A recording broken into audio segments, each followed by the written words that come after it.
মাত্র ৩টি সমীকরণ মিলাতে পারলেই এশিয়া কাপ জিতবে বাংলাদেশ, যার জন্য গুনে গুনে ৩ জায়গায় বাজিমাত করতে হবে টাইগারদের। এবার থাকতে হবে সর্বোচ্চ সতর্ক, করা যাবে না কোনো ধরনের ভুল। মরুর বুকে ব্যাটিং বোলিংয়ের এসব সমীকরণের উপরই নির্ভর করছে টাইগারদের শিরোপার ভাগ্য, যা বাস্তবায়ন করা গেলে লিটন দাসের নেতৃত্বে ইতিহাস গড়বে টিম টাইগার্স।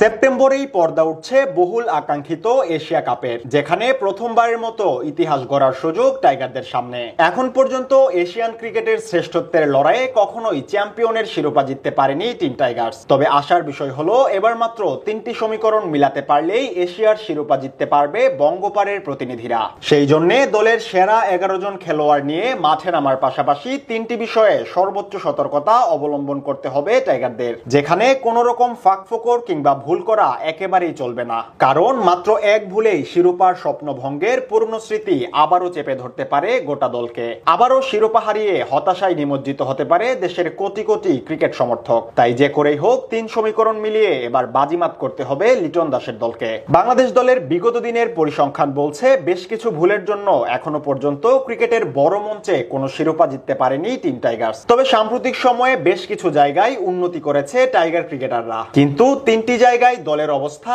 এখনো পুরোপুরি স্থিতিশীল নয়, যার প্রথমটি হলো টাইগারদের ওপেনিং জুটি। সবশেষ আইসিসির চ্যাম্পিয়ন্স ট্রফিতে কোনো ম্যাচই জিততে পারেনি টাইগাররা। বড় মঞ্চে এমন ব্যর্থতার সবচেয়ে বড় কারণ ওপেনিং জুটির নড়বড়ে অবস্থা।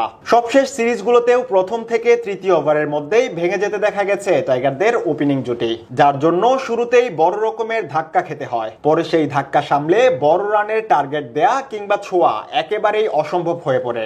যদিও সম্প্রতি ওপেনিং এ বেশ ভালো করছেন যুব বিশ্বকাপ জয়ী 2 ওপেনার তানজিদ তামিম ও পারভেজ ইমন, তবে জুটি গড়ার ক্ষেত্রে তাদের ব্যর্থতা আছে বললে ভুল হবে না। এশিয়া কাপ জিততে অন্তত পাওয়ার প্লে পর্যন্ত নির্বিঘ্নে পাড়ি দিতে হবে এই জুটিকে। দ্বিতীয় জায়গাটি হলো টাইগারদের মিডল অর্ডারের শুরুর ব্যর্থতা, যেখানে এক প্রকার পিছিয়েই আছে বাংলাদেশ। সম্প্রতি 4 নম্বর পজিশনে খেলছেন তাওহিদ হৃদয়, যদিও সবশেষ সিরিজগুলোতে তিনি একেবারে খারাপও করেননি, তবে তার ইনিংসকে খুব একটা ভালো বলা চলে না। বিশেষ করে এশিয়া কাপের মতো আসরে এই পজিশনে আরো বেশি সামর্থ্যের পরিচয় দিতে হবে মিডল অর্ডার ব্যাটারদের, কেননা ওপেনিং এবং মিডল অর্ডারের শুরুর ব্যর্থতার জন্য ইনিংস মেরামতের কাজ করতে হয় জাকের কিংবা শামীমের মতো ফিনিশারদের। ফলে ম্যাচের ফলাফল পর্যন্ত পৌঁছানো কঠিন হয়ে পড়ে। এরপর যে জায়গাটিতে ফোকাস আরো বাড়াতে হবে তা হলো টাইগারদের ফিল্ডিং বিভাগ। গুরুত্বপূর্ণ আসরগুলোতে বরাবরই টাইগারদের ফিল্ডিং ব্যর্থতা নজরে আসে সবার। চাপের মুহূর্তে ক্যাচ ছেড়ে দেয়া কিংবা বিচক্ষণতার অভাবে রান আউট মিস করা, এমন সব ভুলের জেরে এর আগে বহুবার ম্যাচ থেকে ছিটকে গেছে টিম টাইগার্স। তাই এবার আর সেই ভুল করা চলবে না। দলের 11 জনকেই মাঠে থাকতে হবে সর্বোচ্চ সতর্ক। সব মিলিয়ে এই 3 জায়গায় নিজেদের প্রপার ক্রিকেট খেলতে পারলেই এবার এশিয়া কাপ জিতবে লিটন দাসের দল।